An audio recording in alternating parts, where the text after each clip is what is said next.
The question brought to the reading was this: YHWH, provide us any Bible prophecy news connected to the Middle East, especially the areas of Persia, Elam, Edom, and Israel, now at this hour. The lead verse that rose is Malachi chapter 3, verse 1. Watch, I will send my messenger, and he will prepare the way before me. And Adonai, whom you seek, will suddenly light upon his temple, even the angel of the covenant, whom you delight in, see. He will come, declares YHWH of Hosts. That is not a report about a border or a treaty. It is an announcement of arrival. It names a person, the messenger, and a place, the temple, and it says the coming will be sudden. The reading returns a lean yes, probably affirmative. But let us say plainly what that verdict is. It is a pattern reading of the drawn text against the corpus. It does not verify any event in the day's news, and it answers nothing about the world of itself. It says the text leans toward covenant favor, with cautions inside the favor. The body of the reading keeps returning to identity, inheritance, and priesthood, and these three converge far above the baseline, above 9 sigma. 6 of 6 channels are active, the pattern survives correction, and the anomaly is strong. But that is a strong anomaly in the text, not a proof about a headline. It means the Father is speaking through the architecture of covenant standing, not through newspaper chronology. The global anomaly test is extreme, on the order of 10 to the minus 20. The convergence confidence index sits at 92%. The polarity balance leans, yes, at plus 1.4. These are features of the same pattern. They are not evidence about Turkey or Iran or the West Bank. They are evidence that the drawn text is not random for this question. Under the language gate, that is as far as the numbers may go.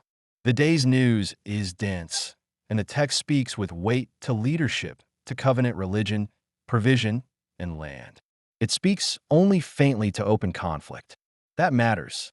The question asks for prophecy news, but the reading gives covenant ground beneath the news. It does not carry the conflict headlines directly. It carries the inheritance under them. In the news of this hour, we hear of pressure against Iran, trouble in the West Bank, accusation over Gaza, a halted airport, and leaders contending. The text does not give a line for each. It does give a pattern for the region. For Persia, the reading carries the decree against the Jews in the Persian provinces in Esther chapter 3, verse 13, the one that sought to destroy all of them in one day. And it carries the counter-decree in the book of Ezra, that the Elohim who caused his name to dwell in Jerusalem would destroy any king who puts his hand to alter that house. That is the axis of Persia and Jerusalem. The coming is to the temple, not to the palace. Where the drawn text is strong, it speaks to leadership and covenant religion and provision. Where the drawn text is thin, it speaks to open conflict. That means the Father is not answering with a blow-by-blow account. He is answering with the ground beneath every blow. The nations are still his to give. The temple is still the center. The priests still eat the holy things. So the question about the Middle East becomes a question about who stands where and under what covenant. The affirmative center is unmistakable. Zephaniah chapter 3, verse 15 says the King of Israel, even YHWH, is in the center of you, and you will not see badness anymore. Psalm chapter 2, verse 8 says, ask of me, and I will give you the nations for your covenant inheritance, and the ends of the land for your possession. Isaiah chapter 61, verse 6 says you will be named the priests of YHWH. Those are not predictions about a particular leader or a particular strike. They are covenant promises about a people and a priesthood. The draw says the inheritance is not forfeited. It says the people are still called priests, and the nations are still the Father's to give. But the favor is not soft. The lead says the Lord will suddenly light upon his temple. That suddenness cuts both ways. The reading also carries a warning in Jeremiah chapter 44, verse 23. Because you burned priestly incense and violated covenant, and did not obey the voice of YHWH. Therefore this bad has happened to you, as it is this day.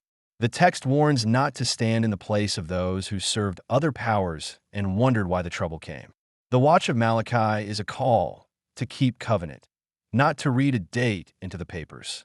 The one-time marker the reading gives is Revelation chapter 13, verse 5. A mouth speaking great things given license for 42 months. That is a bounded season. The reading does not say the season is this month or this year. It says the season has a limit. So the answer to a question about now at this hour is not a timeline. It is a limit. The mouth may speak for 42 months, but it is given license, and the license is not forever. One tension must be named. The question named Edom, but no drawn verse speaks directly of Edom. The affirmative signal rests on Persia, Babylon, Assyria, and Israel, and on the temple and the priesthood, not on a word about Edom. That is an absence in the reading, and it is a result, not a failure. The text is allowed to be silent where the day is loud. The math also carries a caution about calibration.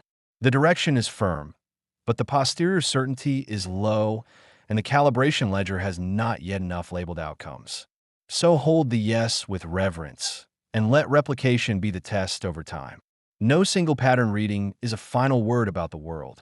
The reading does not say a particular leader in the news will fall or rise. It says the King of Israel is already in the center, and no foreign power can remove him. That is the difference between prophecy and prediction. Prediction reads a list of events. Prophecy reads the covenant behind the events. The drawn text is prophecy in that sense. So what is the Father saying? Watch. The messenger is sent. The Lord will come suddenly to his temple. The covenant inheritance is not forfeited. The nations are the Father's to give. The 42-month license is bounded. The people are still named priests of YHWH, but do not stand with covenant violators. Do not burn incense to other powers and call it neutral. The reading leans yes, but it is a yes with a guardrail. The watch is not for a headline. The watch is for the one who comes. Close with a plain answer. The Bible prophecy news connected to these lands is this. The messenger prepares the way. The Lord comes suddenly to his temple. The inheritance stands, and the season of the boastful mouth is measured. That is the news. Keep the watch. Pray for the remnant. Stand as priests between the porch and the altar and wait for the dawning.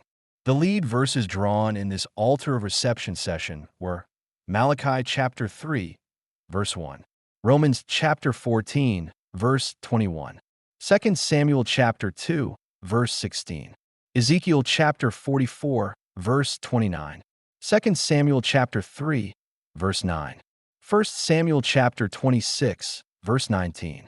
94 further verses were drawn in this session. This concludes today's interpretation at the altar of reception.